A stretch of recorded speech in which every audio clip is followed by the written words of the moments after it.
P M L N کے جتنے بھی آج قائدین یہاں پر بیٹھے ہیں، السلام علیکم. سب کو میری طرف سے دل کی گہرائیوں سے بہت بہت مبارکباد. اللہ تعالیٰ نے مسلم لیگ نون کو آزاد کشمیر میں ایک شاندار فتح دی ہے اور بہت سب نے ماشاءاللہ محنت کی ہے. میں خوشی کے ساتھ یہ شیئر کرتی ہوں کہ پنجاب میں الحمدللہ 10 میں سے 10 سیٹس جو ہیں شاید پہلی مرتبہ مسلم لیگ نون نے جیتی ہیں اور ایک بہت بڑی اکثریت کے ساتھ جیتی ہیں، اور اس میں سب میں پوری پارٹی کا ماشاءاللہ بہت ہاتھ ہے، محنت ہے. امیر مقام صاحب، رانا ثناء اللہ صاحب، جتنا ان دونوں نے مائنیوٹلی اے جے کے میں کام کیا ہے اور جتنا کامیاب جلسے کیے ہیں، جتنے کامیاب حکمت عملی بنائی ہیں، اور ڈاکٹر طارق فضل چودھری ہیں، انہوں نے بہت محنت کی ہے. سعد رفیق صاحب نے، جو آج یہاں موجود نہیں ہیں لیکن انہوں نے پنجاب کے جو سیٹس کے اوپر انہوں نے جو محنت کی ہے. انوشا رحمان صاحبہ یہاں بیٹھی ہیں، انہوں نے ایک بیک اینڈ پہ جو پورا نظام جس کو بہت مائنیوٹلی انہوں نے دیکھا ہے. مرتضیٰ جاوید عباسی صاحب ہیں. جسرا پنڈی میں مریم اورنگزیب صاحبہ نے کیمپین کی ہے. میں سمجھتی ہوں کہ یہ سب کا ایک، اور وہ جو ہمارے پارلیمنٹیرینز مسلم لیگ نون کے قائدین جنہوں نے بہت باریک بینی سے اس کام کو انجام دیا ہے اور ہلکا لیول تک جو کیمپینز کی ہیں، میں سب کو مبارکباد دینا چاہتی ہوں. اور خوشی ہے اس بات کی کہ آزاد کشمیر کے عوام نے ایک بہترین فیصلہ کیا. بہت مشکل حالات میں اپنی بہتری کا فیصلہ کیا، اپنی ترقی کا فیصلہ کیا.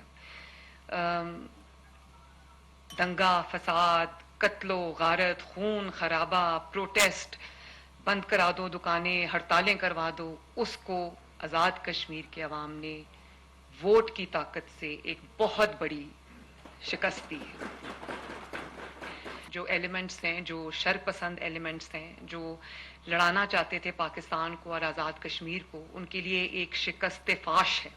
اور میں یہ کہنا چاہوں گی کہ جس طرح آزاد کشمیر میں مسلم لیگ نون کے جلسوں میں پاکستان زندہ باد کے نعرے لگے، پوری وادی میں وہ نعرے پھیلے، ایگزیکٹلی آزاد کشمیر کے عوام کو پتا تھا کہ ان کو کس چیز کی ضرورت ہے، پنجاب میں کیا کام ہو رہا ہے، فیڈرل میں کیا کام ہو رہا ہے. اور میں نے یہاں تک کہ میں نے پوچھا کہ ہم گرین بسز کا تحفہ ہم آپ کے لیے لائے ہیں، تو آپ جانتے ہو کہ گرین بسز کا کرایہ کیا ہے؟ تو ان کو کرایہ بھی پتا تھا کہ 20 روپے کا کرایہ. تو میرا کہنے کا مقصد یہ ہے کہ اب ہم الیکشن اتنا بڑا ٹیسٹ نہیں تھا، اب ہمارا ٹیسٹ شروع ہوا ہے. اور یہ ایک بہت سوچنے کی گہری بات ہے کہ جتنی سازشیں شاید مسلم لیگ نون کے خلاف ہوتی آئی ہیں پچھلے کئی دہائیوں سے، شاید اور کسی جماعت کے خلاف نہیں ہوئی، اور جس میں قائدین کو بھی بہت مشکل مراحل سے گزرنا پڑا اور ایک آسان مرحلے نہیں تھے، لیکن آج تک اللہ تعالیٰ کے فضل سے مسلم لیگ نون جیتتی آ رہی ہے. اپنی جو اس سے چھینی جاتی ہے ہر بار، وہ اس کی جو ایک ٹیریٹری ہے یا گلوری ہے، اس کو اللہ تعالیٰ کے فضل سے وہ بار بار ریکلیم کر رہی ہے. انہی 2021 کے الیکشن میں مجھے ایک بات بالکل میں بہت وثوق سے کہہ سکتی ہوں کہ مسلم لیگ نون کو 21 کے الیکشن میں، جب فیڈرل میں پی ٹی آئی کی حکومت تھی، مسلم لیگ نون کو 17 سیٹیں ملی اور اس کو 3 سیٹیں ملی، رزلٹ کو الٹا دیا. تو میں یہ سمجھتی ہوں کہ نہ صرف یہ کہ الحمدللہ مسلم لیگ نون نے اپنی وہ اکثریت واپس چھینی ہے، مسلم لیگ نون پر لوگوں نے وہاں پر اعتماد کا اظہار کیا. ہم سب پہ اب بہت بڑی ذمہ داری ہے، یہ کوئی چھوٹی ذمہ داری نہیں ہے. اور جس دن سے کیبنٹ وجود میں آئے گی اور پرائم منسٹر اوتھ لے گا، ہمارے پاس ایک دن بھی ضائع کرنے کے لیے نہیں. ایک دن، اسی دن سے سر جوڑ کے ہمیں بیٹھنا ہے اور ہمیں بہت ضروری کام کرنے ہیں. اور وہ یہ ہیں کہ ہمیں پہلے دیکھنا ہے کہ جو عوام کا بجٹ ہے، ابھی جتنا بھی بجٹ ہے اے جے کے پاس، کہ اس کو کس طرح سے ہم نے فوراً عوام کی بھلائی کے جو پروجیکٹس ہیں یا عوام کی بھلائی کے جو براہ راست جو ان کو فلاح جس چیز سے مل سکتی ہے، تاکہ پہلے دن سے عوام کو ریلیف ان کے ڈور سٹیپ پہ ملنا چاہیے. ظلم کی ایک داستان، ناانصافی کی ایک داستان کے باوجود مسلم لیگ نون جیت جاتی ہے. اس کے پیچھے خدمت کی پوری داستان ہے، پوری کہانی ہے. Despite difficulties, despite sufferings, despite difficult situations, despite challenges. اور وہ یہ ہے کہ چاہے سندھ اٹھا کے دیکھ لیں، بلوچستان اٹھا کے دیکھ لیں، خیبر پختونخوا اٹھا کے دیکھ لیں، پنجاب اٹھا کے دیکھ لیں، گلگت بلتستان اٹھا کے دیکھ لیں، آزاد جموں کشمیر اٹھا کے دیکھ لیں، جہاں جہاں آپ کو ترقی کا کوئی بھی نشان ملے گا، آپ کو کوئی پروجیکٹ ملے گا عوام کی بھلائی کا، چاہے وہ سڑک ہو یا وہ موٹر وے ہو یا وہ ہاسپٹل ہو یا وہ یونیورسٹی ہو، اس سب پر ایک شخص کا نام لکھا ہے اور وہ ہے محمد نواز شریف.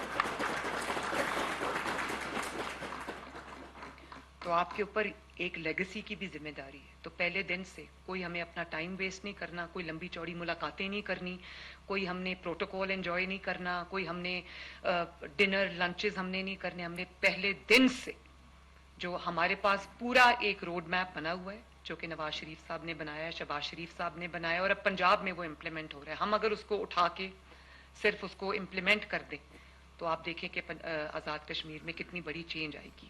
جدید پاکستان کا ایک بانی ہے اور اس کا نام ہے نواز شریف. اللہ تعالیٰ ان کو لمبی زندگی سے دے، صحت دے، تاکہ وہ ہماری رہنمائی کر سکے، تاکہ وہ خود اپنی چیزوں کو، اپنی حکومتوں کو مانیٹر کر سکیں. اور اسی طرح پرائم منسٹر، میں یہ آپ کو بتانا چاہتی ہوں اور آپ کو یہاں پر آج ایک خراج تحسین پیش کرنا چاہتی ہوں کہ پنجاب کے اندر میں جو کام اٹھاتی ہوں، جو کام میں کرتی ہوں، اس پہ آپ کی مہر ہے. اور جب میں انٹرویوز کر رہی ہوتی ہوں تو میں جب اگر مجھے کوئی یہ کہہ دے کہ میں شہباز شریف کے ساتھ یہ 3 سال گزارے ہیں تو میں آنکھیں بند کر کے اس کو پوسٹ پہ اپوائنٹ کرتی ہوں، کیونکہ مجھے پتا ہے کہ جو اس بھٹی سے گزر گیا ہے وہ اب کندن بن کے آئے گا. آپ نے لاہور سیف سٹیز کو بہت کامیاب ایک نہ صرف یہ کہ ایک پروجیکٹ بنایا بلکہ ایک ادارہ بنایا، اور اب وہی وجہ ہے کہ پورا پنجاب سیف سٹی ہے. اور ہمیں کرائم کو ٹریک کرنے میں آسانی ہوتی ہے، ہمیں بارشوں کو، سیلاب کو، جلوس کو، جو بھی اس کو ہمیں ٹریک کرنے میں بہت آسانی ہوتی ہے. اور یہی وجہ ہے کہ الحمدللہ پنجاب کا کرائم جو ہے وہ بہت نوز ڈائیو کیا ہے. اور ایک بات میں ضرور کرنا چاہوں گی کہ مجھے افسوس ہے اس بات کا، جیسے شہباز شریف صاحب نے کہا کہ گلگت بلتستان کے الیکشن جیتنے کے بعد، میجورٹی پارٹی نہ ہونے کے باوجود، ہم نے بہت شہباز شریف صاحب نے بڑے دل کا مظاہرہ کرتے ہوئے، پی ایم ایل این نے ایک بڑے دل کا مظاہرہ کرتے ہوئے پیپلز پارٹی کو دعوت دی کہ وہ اپنی حکومت بنائیں.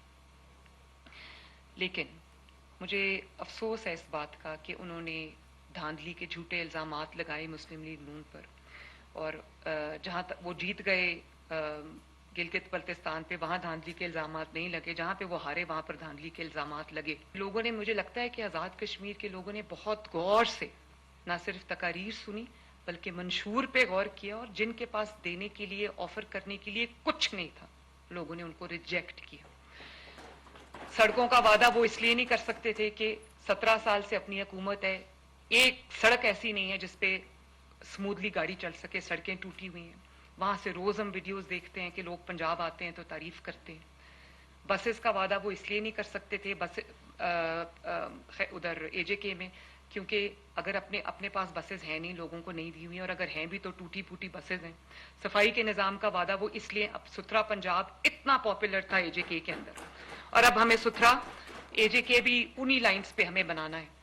تو صفائی کے نظام کا وہ وعدہ اس لیے نہیں کر سکتے تھے کہ پورا جو ان کا صوبہ، جہاں ان کی حکومت ہے، وہ گند سے اٹا پڑا ہے، وہاں پر جو گاربیج کے انبار لگے ہوئے ہیں. لیکن شاید الزامات لگانے میں وہ بھول گئے، جوش تقریر میں وہ یہ بھول گئے کہ حکومت بھی وہاں ان کی اپنی تھی، انتظامیہ کی بھی وہاں ان کی اپنی تھی، پولیس بھی وہاں ان کی اپنی تھی، پریزیڈنٹ صاحب بھی وہاں ان کے اپنے تھے، پرائم منسٹر صاحب بھی وہاں ان کے اپنے تھے، عملہ بھی وہاں ان کا اپنا تھا.